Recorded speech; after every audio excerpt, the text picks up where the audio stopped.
नमस्कार, मैं हूं सुमित और आप देख रहे हैं MDP न्यूज़ 24। आगे बढ़ने से पहले नजर डालते हैं आज के हेडलाइंस पे। आपके शहर मधुपुर में खुल गया है बुलेट का सर्विस सेंटर, जहां आपके रॉयल इनफील्ड से जुड़े सभी ओरिजिनल पार्ट्स और मॉडिफाई करने का सारा सामान उचित मूल्य पर उपलब्ध है। जिला उपायुक्त ने प्रेस वार्ता कर एयरपोर्ट और बाबा मंदिर के संबंध में दी जानकारी। मार्गोमुंडा प्रखंड क्षेत्र के सभी विद्यालयों का हुआ ऑडिट। यादव टोला का ट्रांसफार्मर पिछले कई महीनों से खराब, पूरा गांव अंधकार में डूबा। चुनाव होने के बाद जानिए क्या कहा बिहार के बेलहर विधानसभा राजद प्रत्याशी रामदेव यादव ने। बेरमो व दुमका में मतदान संपन्न। दुमका में 65.27%, बेरमो में 60.20% वोटिंग। दुमका और बेरमो उपचुनाव को लेकर क्या कहा भाजपा किसान मोर्चा के प्रदेश मंत्री दयानंद ने। घर से फरार युवती को पुलिस ने किया बरामद। अब खबरों को जानते हैं विस्तार से। देवघर के उपायुक्त कमलेश्वर प्रसाद सिंह ने एक प्रेस वार्ता करके जिले में कोविड-19, एयरपोर्ट और बाबा मंदिर के बारे में सभी को वर्तमान स्थिति की जानकारी दी। आइए देखते हैं इस बाबत क्या कहा जिला उपायुक्त कमलेश्वर प्रसाद सिंह ने। कोरोना वैक्सीन की चर्चा बहुत जोरों से है सर। जिला को क्या दिशा निर्देश मिला है सर? अगर वैक्सीन आता है तो क्या यहाँ पे व्यवस्था की गई है? अभी कोरोना वैक्सीन के बारे में कुछ नहीं बताया गया, लेकिन ये बताया गया है कि आप जितने भी हेल्थ वर्कर्स हैं, जिसमें डॉक्टर हों और बाकी जितने भी हेल्थ से जुड़े हुए हैं, जो भी लोग कर्मचारी से लेके एक छोटे से जो उसके प्यून हैं, सबका एक अथी तैयार किया जाए, डाटाबेस तैयार किया जाए और उस डाटाबेस को सरकार के यहाँ प्रेषित किया जाए। तो वो काम हम लोगों ने कर लिया है। दूसरा एक इंस्ट्रक्शन आया था कि कोल्ड चेन मेंटेन करने के लिए जो पुराने जितने भी स्टोरेज हैं, कोल्ड स्टोरेज, जो दवाओं के जो कोल्ड स्टोरेज हॉस्पिटल में हैं, उनको दुरुस्त कर लिया जाए, ताकि अगर कोविड की दवा आती है तो उसको स्टोर उसमें किया जा सके। तो ये सारी प्रक्रियाएं लगभग पूर्ण है। कोल्ड चेन पहले से भी था, तो वहाँ डिफरेंट काइंड ऑफ जो दवा आते थे उनको मेंटेन ठंडा रखने के लिए पहले से भी कोल्ड चेन की व्यवस्था थी, तो वो व्यवस्था ऑलरेडी दुरुस्त है। जो भी बचा है, कहीं कोई गड़बड़ी है तो उन लोगों को सुधार कर लेने के लिए निर्देश दिया जा चुका है और डॉक्टरों का डाटा जो भी या हेल्थ वर्कर है उसके डाटा सरकार को भेज दिया है। मैंने जिले में तैयारी पूरी है, अगर वैक्सीन आता है तो उसको रख रखाव के लिए संपूर्ण या मुकम्मल व्यवस्था कर दी गई है। बिल्कुल। और ये क्या वैक्सीन लगता है कि सबसे पहले स्वास्थ्य कर्मियों को ही दिया जाएगा, ताकि वो समाज यानी सरकार की जो तैयारी है उससे लग रही है कि सबसे पहले समाज के उसी वर्ग को दी जाएगी जो सबसे ज़्यादा कोविड के नज़दीक है। ट्रैफिक बड़ी समस्या देवघर में होती जा रही है सर, क्या कुछ पहल की जाएगी ताकि थोड़ा निजात मिल पाए लोगों को? बिल्कुल, आप लोगों की तरफ से भी कुछ सुझाव आए हैं या अन्य गणमान्य लोगों ने भी सुझाव दिया है, तो मैंने निश्चित किया है कि SDO, DTO, ट्रैफिक DSP और जो म्यूनिसिपल कॉरपोरेशन के जो हेड हैं, इन चारों की एक टीम बनाई जाए और इसी तरह की टीम एक मधुपुर में भी बनाई जाए। वो लोग इन संभावना की तलाश कर लें कि कहाँ पर अगर 2 पहिए वाहन को कहाँ लगाने की व्यवस्था हो सकती है, या 4 पहिए वाहन अगर इधर उधर लगते हैं तो उनको कैसे, ताकि ट्रैफिक दुरुस्त हो सके। एयरपोर्ट शुरू होने की बात नवंबर में ही थी सर, तो क्या लग रहा है अभी काम पूरा नहीं? अभी तत्कालिक जो वहाँ जो भी कंस्ट्रक्शन हो रहे हैं या जो भी डेवलपमेंट हो रहे हैं उसको देख के लगता है कि शायद कुछ डिले इसमें हो जाए, लेकिन तैयारियां चल रही हैं। सर, मंदिर में जो दो दरवाजा बंद है, पश्चिम और पूरब, वो क्या खुलेगी या अभी बंद रहेगी? लोगों की इच्छा है, खास करके पंडा समाज की, और वहाँ पर जो पेरा गली में जो दुकानदार हैं उनकी इच्छा है कि वो खोली जाए। हम लोग उसकी भी संभावना पर अपना कार्य कर रहे हैं और जैसा जो बेहतर होगा इस पेंडेमिक को देखते हुए, कोविड को देखते हुए, जन के हित में जो होगा उस पर हम लोग कार्रवाई करेंगे। प्रखंड क्षेत्र के सभी विद्यालय का ऑडिट जिला से आई टीम द्वारा किया जा रहा है। मार्गोमुंडा प्रखंड क्षेत्र के सभी विद्यालय के सचिवों ने प्रबंधन समिति के सभी प्रकार के दस्तावेज लेकर फागो मध्य विद्यालय पहुंचे, जहां जिला की ऑडिट टीम ने जांच पड़ताल की। विद्यालय में प्रबंधन समिति के कार्यों से जुड़े दस्तावेज सचिव द्वारा ऑडिटर के पास समर्पित किए गए। ऑडिटर ने प्रखंड क्षेत्र के सभी विद्यालय के दस्तावेजों को बारी बारी कर जांच पड़ताल की। गौरतलब हो, प्रत्येक वर्ष सभी विद्यालयों के लेखा जोखा का जांच करने के लिए सरकार के द्वारा सभी विद्यालयों का ऑडिट कराया जाता है। करौं प्रखंड मुख्यालय के बिरनगढ़िया पंचायत अंतर्गत गंडवा गांव के यादव टोला का ट्रांसफार्मर पिछले कई महीनों से खराब है, जिसके कारण स्थानीय ग्रामीणों को बिजली को लेकर बहुत सारी परेशानियों का सामना करना पड़ रहा है। स्थानीय ग्रामीण भागीरथ महतो, बबलू अंसारी, राजेंद्र यादव, मुकेश मिंटू, सुब्रती अंसारी, सब्बीर सलीमुद्दीन ने बताया कि मुस्लिम टोला के ट्रांसफार्मर से काम चलाया जा रहा था, लेकिन कल रात को मुस्लिम टोला का भी ट्रांसफार्मर अब खराब हो गया है, जिसके कारण पूरा ग्रामीण क्षेत्र अंधकार में डूब गया है। बिजली नहीं रहने के कारण बहुत सारी समस्याओं का सामना करना पड़ रहा है। ट्रांसफार्मर अब तक बदला नहीं जा सका है। विभागीय अधिकारियों के चक्कर लगा रहे हैं, लेकिन कोई सुनवाई नहीं हो रही है। इससे ग्राम वासियों का कामकाज पूरी तरीके से प्रभावित हो रहा है। गांव में अविलंब खराब ट्रांसफार्मर को बदलकर बिजली बहाल नहीं की गई तो हम सभी ग्रामीण आंदोलन के लिए बाध्य हो जाएंगे और सड़क पर उतरकर बिजली विभाग के प्रति उग्र आंदोलन करेंगे। बिहार के बेलहर विधानसभा क्षेत्र से राजद प्रत्याशी रामदेव यादव से एमडीपी न्यूज 24 की खास बातचीत देखें। नमस्कार, आप देख रहे हैं एमडीपी न्यूज और इस वक्त खड़े हैं बेलहर विधानसभा क्षेत्र के विधायक, वर्तमान विधायक रामदेव यादव के आवास पर और जेडी के उम्मीदवार भी है। बिहार में पहले चरण का चुनाव संपन्न हो चुका है और दूसरे चरण का चुनाव आज हो रहा है और बिहार की जनता इस बार क्या निर्णय लेती है ये तो 10 नवंबर को पता चलेगा। लेकिन हमारे साथ अभी यहाँ बेलहर के वर्तमान विधायक साथ होंगे रामदेव यादव जी। हम उनसे जानेंगे जनता के मन में क्या है, महागठबंधन की सरकार चुनेगी या फिर से एक बार नीतीश का राज होगा। आइए हमारे साथ बेलहर के विधायक होंगे रामदेव यादव जी और जानेंगे कि इस बार वो किस नज़रिया से देख रहे हैं चुनाव को, क्योंकि 15 साल बनाम 15 साल का लड़ाई हो रहा है। एक तरफ एनडीए के लोग कह रहे हैं कि जंगल राज और एक तरफ कहा जा रहा है कि सुशासन का राज। अब जनता किसे चुनती है? तो हमारे साथ आरजेडी के उम्मीदवार और वर्तमान विधायक बेलहर के रामदेव यादव जी हैं। रामदेव यादव जी, ये बताइए, चुनाव प्रचार जोर शोर से, पहले चरण का चुनाव संपन्न हो चुका है, आज चुनाव हो रहा है, 10 तारीख को रिजल्ट आएगा। एनडीए का कहना है कि 15 साल लोगों ने जंगल राज देखा, 15 साल अब सुशासन का राज देख रहे हैं, 15 साल बनाम 15 साल का लड़ाई हो रहा है। मुद्दा से चुनाव से भटक चुका है, ना लोग रोजगार की बात कर रहे हैं, ना शिक्षा की बात कर रहे हैं, ना अच्छी सड़क की बात कर रहे हैं, ना स्वास्थ्य की बात कर रहे हैं। वो मुद्दा क्यों गायब हो चुका है? क्या 15 साल बनाम 15 साल की लड़ाई हो रही है? देखिए, एनडीए के पास कुछ मुद्दे नहीं हैं। प्रधानमंत्री आते हैं बिहार में, रोजगार की बात नहीं करते हैं, चीन की बात करते हैं, अन्य देशों की राज करते हैं। भाई, भारत में, बिहार में रोजगार का क्या स्थिति है आप देखिए। 50 लाख लोग जो कोरोना के महामारी में बाहर गए थे, मैं तो समझता हूँ करोड़ में है। 50 लाख का तो आंकड़ा है, 60 लाख का, करोड़ों लोग बाहर पलायन किए थे। वहाँ रोजगार था, महाराष्ट्र में रोजगार था, कर्नाटका में रोजगार था, दिल्ली में रोजगार था। लेकिन महामारी में जो लोग बिहार आए हैं वो बेरोजगार हैं, वो माफ़ नहीं करेगा। जनादेश का इन्होंने अपमान किया है नीतीश कुमार ने, और ये डबल इंजन की सरकार सिर्फ आंकड़ों का खेल खेलता है कि हमारा ग्रोथ यह है, जीडीपी ग्रोथ यह है, कृषि में ये है, सिंचाई में ये है। मैं आपको कहता हूँ, सिंचाई क्या कर पाएगा? पेयजल पूरी तरह फेल है। लोग हाहाकार में, मैं तो उम्मीदवार हूँ, मैं तो देखा हूँ कि चारों तरफ पीने का पानी नहीं है, और कहता है कि सुशासन बाबू। अनाथालय में नीतीश की लेकिन सबसे बड़ी योजना है, नीतीश सरकार बार बार कहती है कि हर जल नल योजना सरकार की बहुत बड़ी उपलब्धि है। जनता से पूछिए, जनता से पूछिए, आप लोग जर्नलिस्ट हैं, जनता से पूछिए। कोई योजना, सब लूट की योजना थी, किसी को एक चुरू पानी नहीं मिल रहा है।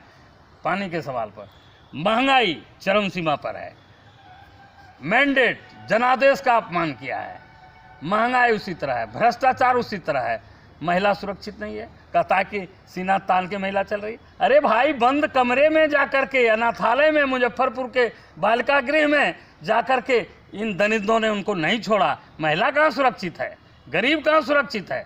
कहीं सुरक्षा नहीं है, कहीं रोजगार नहीं है, महंगाई चरम सीमा पर है, पढ़ाई चौपट है, लालटेन नहीं लिख पाता है यहाँ के शिक्षक, लालटेन नहीं लिख पाता है ब्लैक बोर्ड पर। आप लोग देखें, कई इंटरव्यू में आपने देखा है।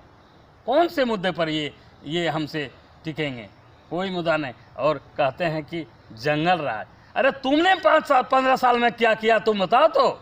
और जो ये बात बोलते हैं बिजली का, इनके बस की बात नहीं है। सारे तार जर्जर हैं, 16 kV का ट्रांसफार्मर दिया है, हजार की संख्या में लोग आए हैं, सारा ट्रांसफार्मर जल रहा है, जल गया है। बिजली की हालत बुरी हालत हो गई है। और इसके बूते के बाहर बात है, यहाँ का आर्थिक स्थिति चरमरा गया है। कहता है कि हम यहाँ का जो आर्थिक स्थिति था वो आप जानते हैं। इनका आमदनी का स्रोत क्या है बताएं, ये बताएं कि आमदनी का स्रोत क्या है। ये सभी मोर्चों पर फेल है, शिक्षा के मामले में, सिंचाई के मामले में, कृषि के मामले में। और सबसे बड़ा मुद्दा है महंगाई का, और दूसरा है इस भ्रष्टाचार का। सृजन घोटाला हुआ, 900 करोड़ का घोटाले को ये लोग आज भी टिका रहे। चारा घोटाला। वो चारा घोटाला थोड़ा ही था, वो खजाना का लूट रहा था। वो 1977 से लूट हो रही थी। लालू जी ने उसको पकड़ा और लालू जी को जेल डाल दिया। लालू जी का सबका बेल, लालू जी को जेल। तो ये जेल का बेल होगा, जेल का बांध बिहार की जनता लेगा। और आज गरीब बोल रहा है, आपके टीवी पर, चैनल पर बोल रहा है, प्रिंट मीडिया में, सारा जगह बोल रहा है, इलेक्ट्रॉनिक मीडिया में बोल रहा है, गरीब मुसहर, गरीब पासवान, गरीब रविदास, अति पिछड़ा, कहार, बनिया। इस बार को तो मैं तो आपको बताऊं, मैं चुनाव लड़ रहा था, आज सारे राजपूतों ने हमको वोट दिया, वैश्य बनिया ने वोट दिया, हरिजनों ने तो लगातार वोट देता रहा। तमाम अति पिछड़े के लोग, कहार, तांती, ठाकुर, नाई। आपका कहना है कि इस बार बिहार की जनता जात पात से उठ करके मत देगी अपना? बिल्कुल यही बात मैं कहना चाहता हूँ। सभी लोग जात पात, भूमिहार जाति के लोग बोल रहे हैं, नौजवान बोल रहे हैं, युवा बोल रहा है। भूमिहार जाति के लोगों ने हम लोग को वोट किया, राजपूत जाति तो खुल करके वोट किया। और आज भी मैंने राजपूत जातियों को 8 सीट दिया चुनाव लड़ने के लिए। गठबंधन रहते हुए जब हम 243 लड़ते थे तब, और आज मैं गठबंधन में सारा सीट दिया, 70 सीट कांग्रेस को दिया। इसके बाद भी 8 राजपूतों को मैंने लड़ाया है। हम आपको बताना चाहते हैं, लोग ब्राह्मण की बात करते हैं। मेरे गांव में, मेरे घर में, मेरे विधानसभा में, मेरे प्रखंड में तमाम जगह ब्राह्मण जाति के लोगों ने एक तरफा वोट किया है। मतलब तेज करके तुरुप का पत्ता साबित होगा। युवा को अब युवा बैठाना है गद्दी पे। तेजस्वी यादव ने कहा कि अगर हम जीतते हैं, अगर मुख्यमंत्री की शपथ लेते हैं, तो सबसे पहला उनका साइन होगा कैबिनेट में कि 10 लाख बेरोजगारों को सरकारी नौकरी दिया जाएगा। बिल्कुल। कहाँ से देंगे 10 लाख नौकरी आप? क्यों नहीं देंगे? 4.5 लाख मात्र खाली है वैकेंसी बिहार में अभी नौकरी के पद के लिए। 10 लाख आप नौकरी अगर देते हैं तो 1,86,000 करोड़ का बोझ पड़ेगा, जबकि बिहार का बजट है सालाना 2.25 लाख करोड़ का। कैसे आप इसको आप बोलते थे ना, रेल में घाटों में चलता था, लालू जी ने कैसे किया, इतिहास रच दिया। और यह तेजस्वी यादव शेर है, टाइगर है बिहार का। और लालू यादव का एक अनुभव, लालू यादव के पाठशाला से पढ़ के आए हैं, इसलिए तेजस्वी यादव को लोग जो कहते हैं कहाँ से सृजन करेंगे, हमको समय दीजिए, पद को हम सृजित करेंगे, हम इंफ्रास्ट्रक्चर बढ़ाएंगे, हम अपने आर्थिक स्थिति मजबूत करेंगे। कैसे करेंगे? इन लोगों ने तो लूटा है, बड़े बड़े पुल बनाए, सारा एस्टीमेट घोटाला किया, सारे पैसा को मॉरिशस में ले गए ये लोग।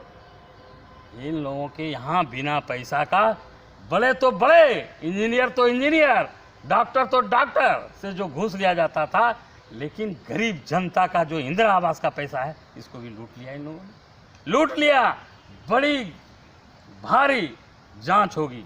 और मैं आपको कहता हूं कि ये आपने यहाँ जो गठबंधन किया 15 में, आपको पता नहीं था? पता था ना कि हम तेजस्वी के साथ करने जा रहे हैं गठबंधन।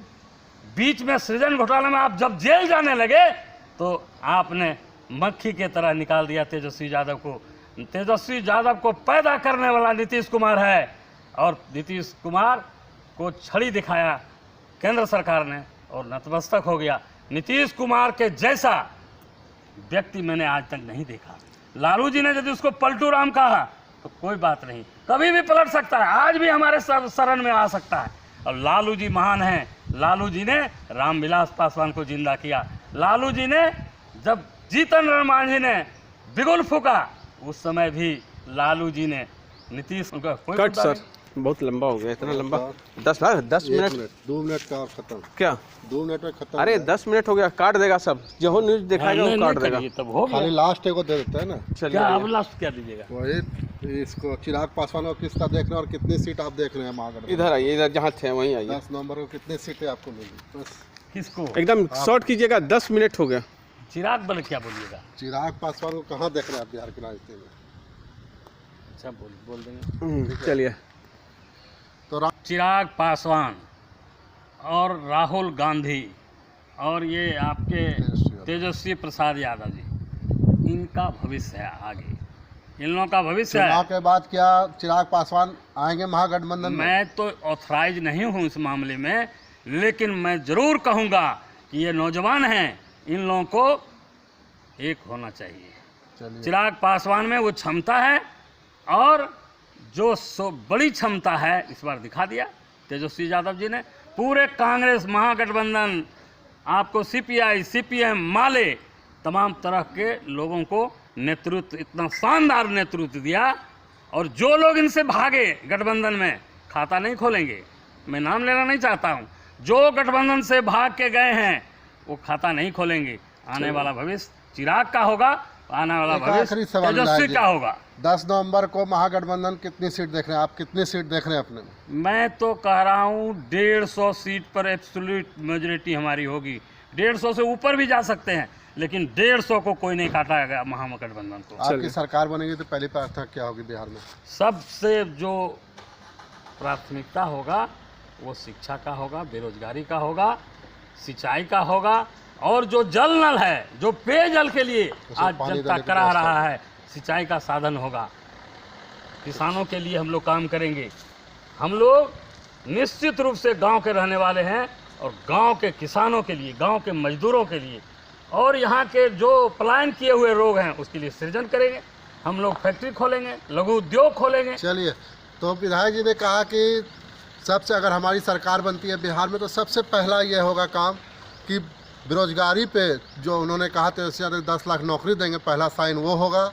उसके बाद किसानों के लिए काम होगा और इन्होंने कहा कि गांव का अगर विकास होता है तो शहर का ही विकास होगा, तो इसलिए पहले गांव का विकास किया जाएगा और भ्रष्टाचार पे भी लगाम कसा जाएगा। तो आप देखते रहिए MDP न्यूज़। दीजिए मुझे इजाज़त, धन्यवाद। झारखंड में बेरमो व दुमका विधानसभा उपचुनाव के लिए मतदान संपन्न हो गया। दुमका में 65.27%, जबकि बेरमो में 60.20% वोटिंग हुई। इस दौरान कोरोना पर वोटरों का उत्साह भारी दिखा। कोरोना गाइडलाइंस का पालन कर मतदाताओं ने वोट किया। महिलाएं मतदान केंद्रों पर पहुंचकर मतदान करती रहीं। युवा, दिव्यांग एवं बुजुर्ग वोटरों का उत्साह देखते ही बना। दोनों सीटों पर मतदान शांतिपूर्ण संपन्न हो गया। 10 नवंबर 2020 को दोनों सीटों के लिए मतगणना होगी। पाथरोल थाना क्षेत्र के जोड़ा मोड़ के निकट कसैया पंचायत के नयाचक निवासी 19 वर्षीय युवती खुशबू कुमारी हाजदा को पाथरोल पुलिस ने मंगलवार शाम को बरामद किया। पाथरोल पुलिस ने मंगलवार को करों थाना क्षेत्र के गांव आलमपुर पंचायत रानीडी से उसके मित्र महादेव मरांडी के साथ बरामद कर पाथरोल थाना ले आई, जहां पुलिस ने दोनों पक्षों के बीच सुलह समझौता कराकर दोनों का विवाह कराने की बात पर दोनों को PR बॉन्ड भराकर घर भेज दिया। पाथरोल थाना पहुंचे दोनों परिवार के परिजनों के बीच सुलह को लेकर घंटों वाद विवाद चलता रहा। थाना प्रभारी असीम कमल टोपो ने बताया कि लड़की बालिग थी और उन्होंने अपने मर्जी से लड़के के साथ जाने की बात बताई थी। दोनों परिवार विवाह के लिए राजी हैं। दोनों से संबंधित कानूनी प्रक्रिया पूरी करने को कहा गया है। थाने में पहुंचे दर्जनों लोग स्थानीय लोगों के आकर्षण का केंद्र बने रहे। शादी की रजामंदी पर लोगों ने खुशी जाहिर की। क्या मामला है आप लोगों का, जरा बताइए नाम के साथ। नाम बोलिए पहले। खुशबू कुमारी हांसदा। हाँ बताइए। और पापा का नाम है बिहुलाल हांसदा, माँ का नाम है बहामुनी मरांडी। अच्छा, अपनी मर्जी से शादी कर रहे हैं? हाँ, अपना खुशी से, अपना मर्जी। आपका क्या नाम है? महादेव मरांडी मेरा नाम। अच्छा, मेरे भैया का नाम वासुदेव मरांडी। अच्छा, और ये बच्चा? भतीजा। भतीजा है। अच्छा, तो आप लोग खुशी खुशी शादी करने जा रहे हैं ना? अच्छा, तो थाना में आने का क्या तुक है? पापा सब उधर से लिख कर दिया है क्या क्या, तो इसलिए आ गए हैं यहाँ पर। अच्छा। झारखंड में 2 जगह उपचुनाव दुमका और बेरमो सीट पर हो रही है। भारतीय जनता पार्टी के किसान मोर्चा प्रदेश मंत्री दयानंद के साथ इन चुनाव को लेकर खास बातचीत अजीत संतोषी के साथ। नमस्कार, आप देख रहे हैं एमडीपी न्यूज। और आज झारखंड में 2 सीटों पे विधानसभा का उपचुनाव हो रहा है। एक दुमका विधानसभा, एक बेरमो विधानसभा। और ये 2 सीट ये तय करेगी कि झारखंड की दशा और दिशा क्या होगा। अगर ये 2 सीट बीजेपी जीतती है तो संभवतः कि आने वाला नया वर्ष बीजेपी के लिए फिर से सत्ता का भोग मिलेगा। अगर जेएमएम इस सीट को जीतती है तो फिर हो सकता है जेएमएम झारखंड में मजबूती के साथ फिर से खड़ी हो जाए। आज हमारे साथ इसी मुद्दे पे बात करेंगे बीजेपी के किसान मोर्चा के प्रदेश मंत्री हैं दयानंद जी। हम उनसे जानेंगे कि ये 2 विधानसभा सीट चुनाव जो हो रहा है उपचुनाव झारखंड में वो किस तरह देख रहे हैं। ये दोनों सीट अगर जीतते हैं तो आने वाले समय बीजेपी कहाँ है, अगर ये हारते हैं ये दोनों सीट तो बीजेपी को कहाँ देखते हैं और जेएमएम को कहाँ देखते हैं। क्योंकि अभी जो है एक तरफ मुख्यमंत्री का एक वीडियो वायरल भी हो रहा है कि उन्होंने कहा कि जय श्री राम के नारे सुनते सुनते सुनते उनका दिमाग खराब हो चुका है। उस पे से झारखंड के पूर्व मुख्यमंत्री ने भी एक वीडियो जारी किया फेसबुक पे रघुवर दास जी ने और कहा कि जय श्री राम से आपको इतनी चिढ़ क्यों है। सबसे पहले दयानंद जी, झारखंड के 2 विधानसभा चुनाव पे उपचुनाव हो रहा है 2 सीटों पे, दुमका और बेरमो। इस चुनाव को किस तरह देख रहे सर?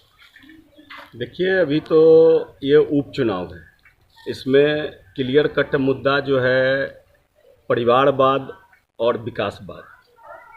हमारी पार्टी विकास को, जो हमारे 5 साल का हमारे पूर्व मुख्यमंत्री रघुवर दास जी का कार्यकाल रहा, उसमें जो विकास हुआ तो विकासवाद और परिवारवाद मुख्य रूप से इस उपचुनाव के, झारखंड के ये उपचुनाव, दोनों सीट के उपचुनाव में ये मुद्दा हावी रहा।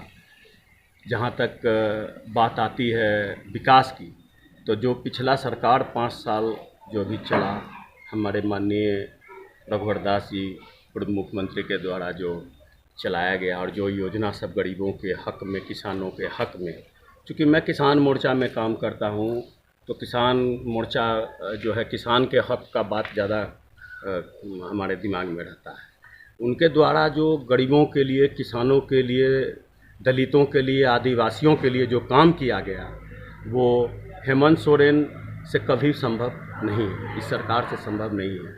आप देखिए, चाहे पाकुड़ में सुदूर आदिवासी जो पहाड़िया जाति के लोग हैं, जिनके लिए पानी, पीने का पानी, ये कभी वो लोग सपना में भी नहीं सोचे थे, वो सब काम उन्होंने अपने कार्यकाल में कराया। ये आदिवासियों के हक के लिए, किसान के हक के लिए जो वो काम किए अपने कार्यकाल में, खास करके मुख्यमंत्री कृषि आशीर्वाद योजना जो वो लागू किए थे, जो कि हर किसान को पर एकड़ 5,000 रुपया मिलना था, मिला भी था उनके कार्यकाल में, मैक्सिमम किसान को गया खाता में। वो पहला ही कैबिनेट में हेमंत सोरेन ने डिसीजन लेकर बंद कर दिया। एक किसान के ऊपर सीधे समझिए कि वो गला काटने का काम किसान का होती है।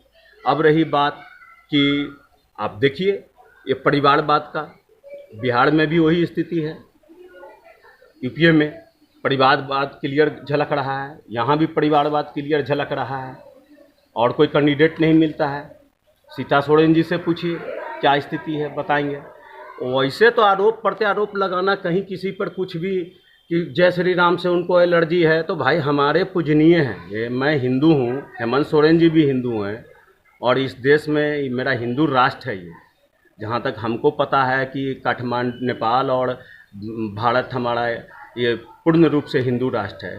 तो यहाँ जय श्री राम नहीं बोला जाएगा तो क्या पाकिस्तान में बोला जाएगा, बांग्लादेश में बोला जाएगा, बताइए। तो हेमंत सोरेन जी को अगर एलर्जी है, वो वोट की राजनीति कर रहे हैं, उनको मुस्लिम लोग का वोट लेना है, तो वो जय श्री राम से उनको एलर्जी हो रहा है, दिखावटी है। बाकी टाइम जाके वो का मस्जिद में जाके पूजा करते हैं, उनके यहाँ कोई पूजा पाठ होता है, कोई कार्यक्रम होता है, कड़मा पर्व होता है, कुछ होता है, तो वो क्या मस्जिद में जाके करते हैं, मौलवी बुला के करते हैं। ये सब सिर्फ वोट लेने का तरीका है। और जहाँ तक जनता सब बात समझ चुकी है, जान चुकी है। आज जो है अभी वोटिंग हो रहा है शाम तक आप ही लोग हमको बताएंगे कि क्या स्थिति है नहीं है, लेकिन हमको जहाँ तक मेरा अनुमान है कि हम दोनों सीट जीत रहे हैं। हमारे भारतीय जनता पार्टी दोनों सीट पर बढ़त हासिल की हुई है और दोनों सीट हम लोग जीत रहे हैं। इससे कितना फर्क पड़ेगा झारखंड की राजनीति में? फर्क पड़ेगा ना, अभी 2 सीट हमारा बढ़ेगा। फिर आप देख रहे हैं बगल में मधुपुर विधानसभा के हमारे जो तत्कालीन विधायक थे हाजी हुसैन अंसारी मंत्री थे, उनका देहांत हो गया है। काफ़ी अच्छे लोग थे और उनका सोच काफ़ी व्यक्तिगत मैं उनका काफ़ी हितैषी रहा हूँ, क्योंकि उनकी सोच पिछड़ों और अति पिछड़ों के प्रति काफ़ी अच्छा था। उनका देहांत हो गया। देहांत के उपरांत वहाँ भी उपचुनाव होना है। हम लोग चाहेंगे कि हर हाल में हमारा पार्टी ऐसे व्यक्ति को टिकट दे जो कि सीट निकाल सके, और वो अगर सही डिसीजन पार्टी का होगा तो निश्चित रूप से वह भी सीट हम जीतेंगे, और जीतेंगे तो 3 सीट की बढ़ोतरी होगी। तो आप भी पत्रकार हैं, आप समझिए। और बहुत लोग ऐसे हैं जो कि जेएमएम से और कांग्रेस से भाग दौड़ की स्थिति बनी हुई है। लोग हमारे ज्येष्ठ जो नेता हैं उनके संपर्क में हैं, और हम लोग स्थिति आएगा तो कोई भी चाहता है कि अच्छा काम करने के लिए जब तक हमको ताकत नहीं मिलेगा, जनता का दिया हुआ पावर नहीं मिलेगा, तो हम काम थोड़ी कर पाएंगे। काम करेंगे फिर। निश्चित तौर पे ये 2 सीट हार जीत मायने रखेगा। अगर बीजेपी जीतती है तो निश्चित है कि अदर पार्टी में, विपक्ष पार्टी में, जेएमएम पार्टी में भागदौड़ मचेगा। कई अन्य विधायक जाएंगे।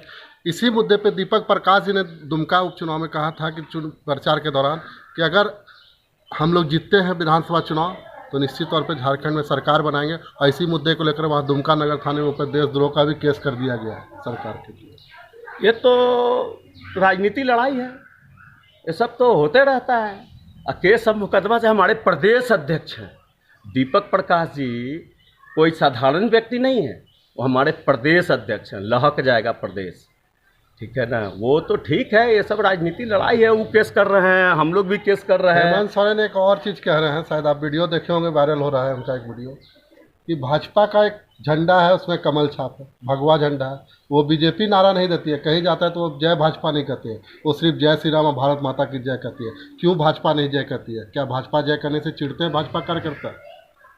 अब इस पर हम बहुत कुछ बोलने की स्थिति में नहीं है, लेकिन आप भी जानते हैं कि भारतीय जनता पार्टी हिंदुओं की हिमाकत की है शुरू से। और जहाँ तक राम मंदिर बनाने का भी मुद्दा आया है तो वो हमारे पार्टी के द्वारा ही ये लाया गया। और इतना बड़ा देश के हिंदू के पूरे माने हिंदू समाज जो हमारे पूरे इस धरती पर हैं, पूरे माने विश्व में, उन सभी का एक चिन्ह स्थापित होने जा रहा है। तो हम जय श्री राम नहीं करेंगे, चाहे झंडा मेरे पास भारत का रहे, हमारे पास भारत का नेशन का झंडा रहे या भारतीय जनता पार्टी का झंडा रहे, लेकिन पहले तो हम अपने इष्ट देव को ही हम करते हैं ना। तो जय श्री राम तो बोलेंगे ही बोलेंगे, क्योंकि जय श्री राम से ही सब कुछ का उत्पत्ति हुआ है। चलिए, तो जय श्री राम से क्यों है चिढ़? रघुवर दास जी ने भी कहा कि जय श्री राम से माननीय मुख्यमंत्री हेमंत सोरेन को क्यों है चिढ़, जय श्री राम से क्यों उनका सर दर्द करता है। और भारतीय जनता पार्टी किसान मोर्चा के प्रदेश मंत्री दयानंद जी ने कहा कि जय श्री राम तो हम लोग को रग रग में बसा हुआ है, और जय श्री राम से ही हम लोग का सुबह होता है, शाम होता है, तो हम लोग तो जय श्री राम कहेंगे। चिढ़ने वाले चिढ़ सकते हैं, उनसे कोई फर्क नहीं पड़ता है। और दीपक प्रकाश पे जहाँ तक केस हुआ है प्रदेश अध्यक्ष पर दुमका में, तो उन्होंने कहा कि केस तो राजनीति है, केस होता रहता है, अगर उन पर आज भी आएगा तो वो तो झारखंड के हेमंत सरकार को भी नज़र आ जाएगी, फिर क्या होता है। और झारखंड सरकार भी कह रही है कि बीजेपी अपने कर्मों पे सुधर जाए, नहीं तो हम लोग हुलगुला बजाएंगे, संथाली सड़क पर उतर जाएंगे। और विकास के कार्य को अवरुद्ध कर रही है केंद्र सरकार, उसे हम काम कराना जानते हैं, सड़क पर उतरना जानते हैं, और किस तरह काम होगा वो भी दिखाएंगे। तो आज झारखंड के 2 विधानसभा चुनाव हो रहे हैं दुमका बेरमो में। शाम तक उसका भी रिजल्ट क्लियर हो जाएगा कि किस तरह वहाँ पे किस तरफ करवट बदल रहा है, वहाँ की जनता के मन में क्या है। ये तो 10 तारीख को ही पता चलेगा। बिहार में भी दूसरे चरण का विधानसभा चुनाव आज हो रहा है, वहाँ की जनता के मन में क्या है, किसकी सरकार बनेगी, ये तो जनता जनार्दन मालिक है, और जनता जनार्दन ही जाने कि किसके तरफ करवट बैठेंगे। बिहार में फिर से नीतीश राज होगा, या फिर तेजस्वी की राज आएगी, या झारखंड में हेमंत की सरकार मजबूत होगी, या बीजेपी का हाथ मजबूत होगा। हमारे साथ बीजेपी के नगर अध्यक्ष हैं सोनादाई झा देवघर के, हम उनसे बात करते हैं। किस तरह देख रहे हैं सर आप चुनाव को, दुमका विधानसभा चुनाव और बेरमो विधानसभा चुनाव, किस तरह देख रहे हैं? कितनी उम्मीद है आपको दोनों सीट पर? देखिए, सारी बात तो हमारे बड़े भाई दयानंद भैया ने बोल ही दिया। दुमका उपचुनाव, बेरमो उपचुनाव झारखंड मुक्ति मोर्चा जमानत बचाने के लिए लड़ रही है। झारखंड मुक्ति मोर्चा दुमका में हार चुकी है। इसीलिए हार से हताश होकर उन्होंने दुमका के अगल बगल सब सीट पर झारखंड मुक्ति मोर्चा का विधायक है, एक भी विधायक आया दुमका में प्रचार करने के लिए, कैंप करने के लिए? बताइए, कोई नहीं आया, क्योंकि वो जान चुके हैं कि दुमका सीट हार चुका है झारखंड मुक्ति मोर्चा। और ये राजनीति हेमंत सोरेन जी ने खुद अपने परिवार में किया है, क्योंकि अगर उनको सीट छोड़ना था तो झारखंड मुक्ति मोर्चा के लिए सबसे बढ़िया सुरक्षित सीट था बरहेट, जहाँ की आज तक भारतीय जनता पार्टी जीती नहीं है। अगर उनको अपने भाई को जिताना था तो वो बरहेट सीट छोड़ के वहाँ से भाई को लड़ाते, मगर नहीं, वो अपने परिवार में ही राजनीति कर रहे हैं। और दुमका सीट हार रही है झारखंड मुक्ति मोर्चा, और बुरी तरह हार रही है। ये 10 तारीख आगामी आप लोग देख लीजिएगा। चलिए, तो 10 तारीख को ही पता चलेगा कि जनता का आशीर्वाद किधर बैठता है। तो आप देख रहे हैं MDP न्यूज़। दीजिए मुझे इजाज़त, कैमरामैन बबलू शाह के साथ। धन्यवाद। आज के लिए इतना ही, दीजिए मुझे इजाज़त, फिर मिलेंगे नई खबरों के साथ, तब तक के लिए नमस्कार।